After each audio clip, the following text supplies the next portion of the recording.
You're listening to One Family, What's God Doing? Where we explore what God's doing in YWAM locations throughout Virginia.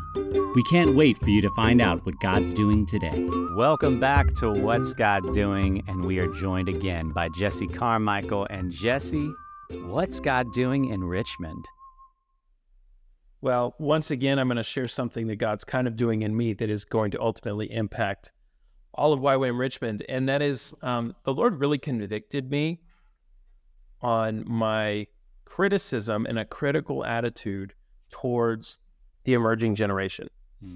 And so we want young people to be in YWAM. We want them to attend our schools. And yet I'm going, they just don't have any skills. They don't have fortitude, or, all these things that we say about like Gen Z kids or, kids who grew up fully in the digital age. And I went to a training on reaching Gen Z in Orlando this week. And the first thing the Lord started doing was just breaking my heart that I was not loving this generation. Wow. And that I wasn't making a space welcoming to them just because there were hardships and difficulties associated with working with Gen Z.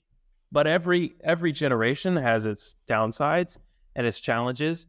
And the Lord was just saying, Jesse, I've called you to YWAM, youth with a mission. You have to be working and targeting youth. And so I've come back with a fresh appreciation for the generation, their strengths, with new strategies on how to connect with them, how to create structures and discussion and methods of correction and discipleship that will connect with them.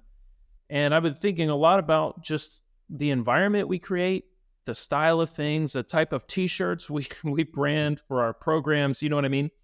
Just everything trying to focus on prioritizing the youth. And, this is actually something I put in our strategic anchors, I don't know, a year ago, maybe, where I said, we are going to prioritize youth. Like, that's our thing. But I didn't really think of the implications of that, is that we can't always do everything the same exact way and say, but we're prioritizing youth. It's another word the Lord gave us right after COVID, was that he needed to refresh our wineskin in order to give us new wine. And that because if you put new wine in an old wineskin, it's all hard and crunchy and it's dried into this position. You fill it up with new wine, when that expands with the fermentation, it's going to blow up the wineskin. And we had this word right after COVID that God was giving us a new wineskin. He was reconditioning our wineskin, so to speak. And, we said that and it was a nice thing to talk about. But now I feel like the Lord is giving me some really clear strategies for how to actually do that in a way that's going to help welcome in the next generation. So that's kind of what's going on. And right now I'm just processing all the information I just got. And I'm going to try and maybe have 5 to 10 things I can actually implement in our programs and with our staff. But the Lord has just given me such a appreciation for the emerging generation, and they got a lot of great stuff going for them. And I'm excited I think once my heart is in line and ready to champion them, the Lord can then entrust me with more people of the next generation. Yeah.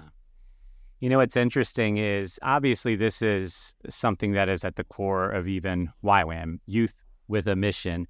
Right. And, Lauren Cunningham, that was the vision that God placed in his heart, is to recognize the value in this group of people that others diminish. But it goes even further than that, right? Because the Apostle Paul says to Timothy, don't let anyone look down on you because you were young.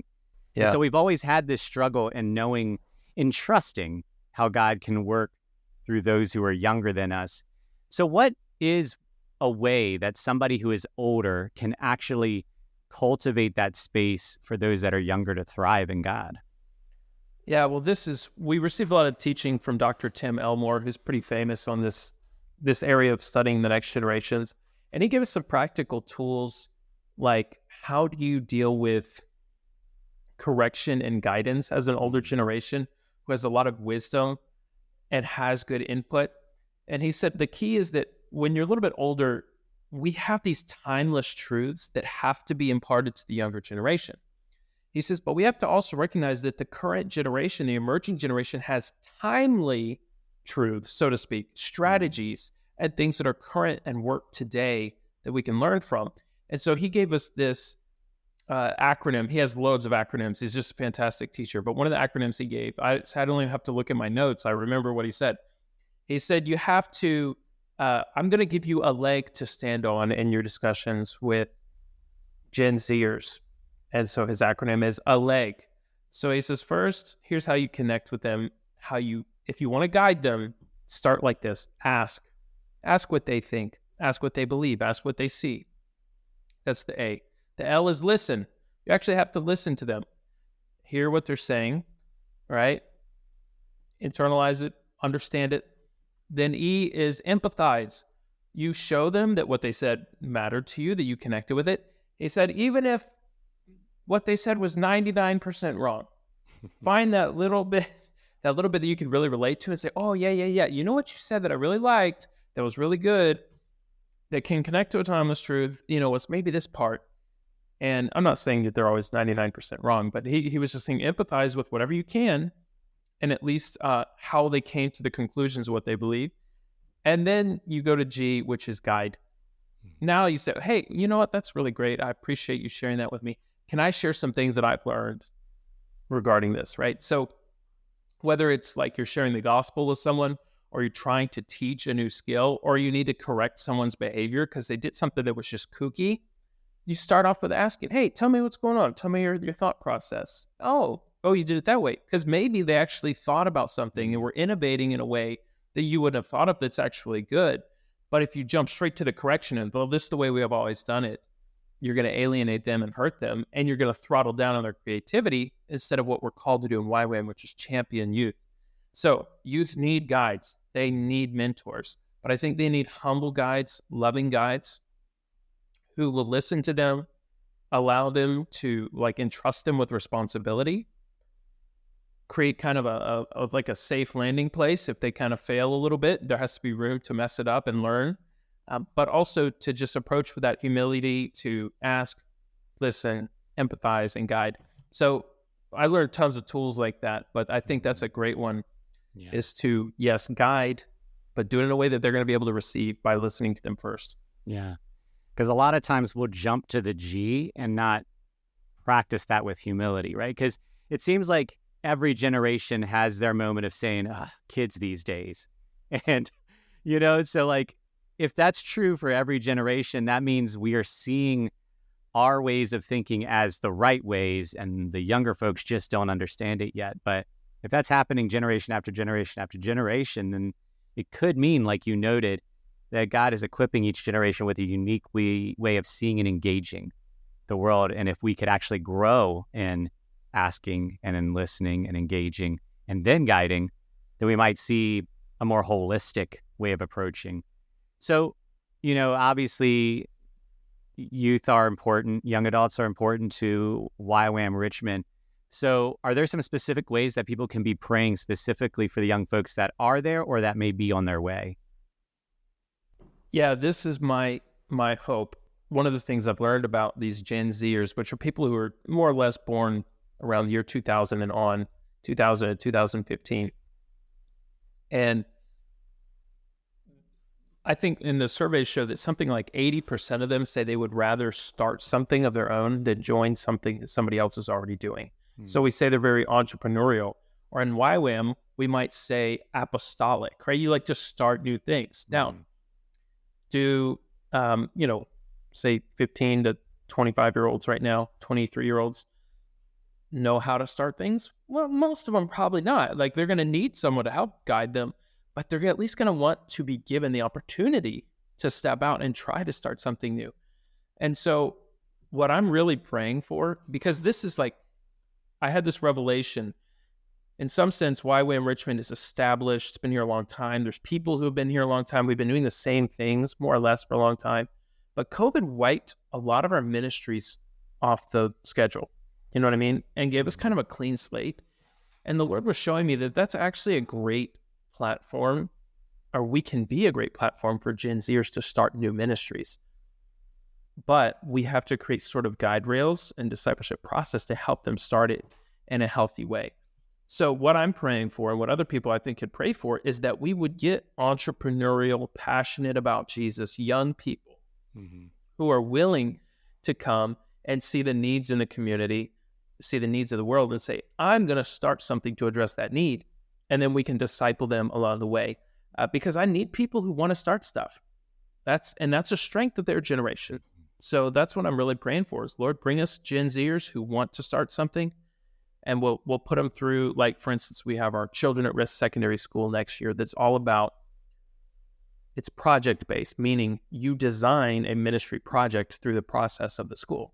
And at the end of it, you're ready. You have something essentially on paper that you either can implement and start something new or not. But that's really the goal and purpose of it, is to raise up people who can start new ministries. So what I'm hoping for is that the Lord actually brings a new apostolic wave of people starting new works for the kingdom of God in this season with this generation that has been much maligned, much criticized. But I'm choosing to focus on the good and say, God, I know you want to use this generation for your glory. Yeah, that's good. And as we close out, is there a verse that God's been putting on your heart lately? Yes, and I'll tell you why. This is a little bit kooky, but one of the things that happened as I was in worship and prayer and in these sessions at this training was I started thinking of T-shirt ideas for younger people. I'm not a fashion guy. I don't understand the styles and the fashions, and my wife keeps up with it, and I don't. But one of the things that the Lord brought to my mind was a simple T-shirt, kind of like this color. Like a lot of the Gen Zers wear like these really big T-shirts. I don't know if they're like skinny kids with big shirts and just like some simple writing on it. But here, one of my ideas was Generation Zeal. Okay. And this is based on Isaiah 9:7. And my wife gave me some ideas for how to do this, but essentially referring to them, thinking of them as Generation Zeal. That, and the verse that came to mind is from Isaiah 9:7. This is talking about, unto us a son is born, a child is given, right? This is the prophecy of Jesus coming. It says, of the increase of his government, read kingdom. Of the increase of Jesus' government, which is a kingdom, he's a king. Increase of his government and of peace, there will be no end. So it paints this picture that like once he comes on the scene, his government, his kingdom, and peace are going to grow and increase and never stop. And it says, on the throne of David and over his kingdom, to establish it and uphold it with justice and righteousness from this time forth and forevermore. And then it says this part, which I just love. The zeal of the Lord will accomplish this. And that's what I just felt the Lord laying on my heart this week, that it's the zeal that he's placing in this generation. And many times this generation has zeal in the wrong things, zeal for the wrong things. But when Christ redeems them and draws them into his kingdom, they have an encounter with his love, they become zealous for the Lord. Barna Group reported that 80% of American Gen Zers, Christian Gen Zers, reported sharing their faith in the last year. Now, Barna also reports that only 20% of all believers will share their faith in their lifetime. Okay, that's crazy. But 80% of Gen Zers are already sharing their faith. I think the Lord is doing something different in this generation, where he's placed a zeal for the gospel in them. And it's that zeal of the Lord that's going to carry the kingdom to the ends of the earth and continue the increase of the gospel in our generation. So, well, I say our generation, I mean their generation, right? But in our time. But yeah, that's my verse. The zeal of the Lord will do this. That's great. Generation Zeal, we're hearing it here first. But, you know, Jesse, I want to thank you because the way you kick this off with some humility and confession. And, you know, we've talked many times on this podcast about youth and the importance of youth, but what you're demonstrating here is it's one thing to say something's important, but it's another thing to actually continue to press through. And without humility, the moment things get hard or aren't the way we'd expect, we're going to pull out. And what you're demonstrating is, no, we can actually keep on pressing into this because, like you said, we believe that God is doing something. So thank you for that humility, but also thank you for the ways that YWAM Richmond is equipping youth and young adults to serve. And I want to thank all of you for listening, and not just for listening, but for walking with us as we together as one family explore what it means to know God and make him known. Thank you so much for joining us for this episode of One Family, What's God Doing? If you'd like to learn more about what God's doing in Virginia, visit us at ywamva.org and join us next week for more stories of God at work.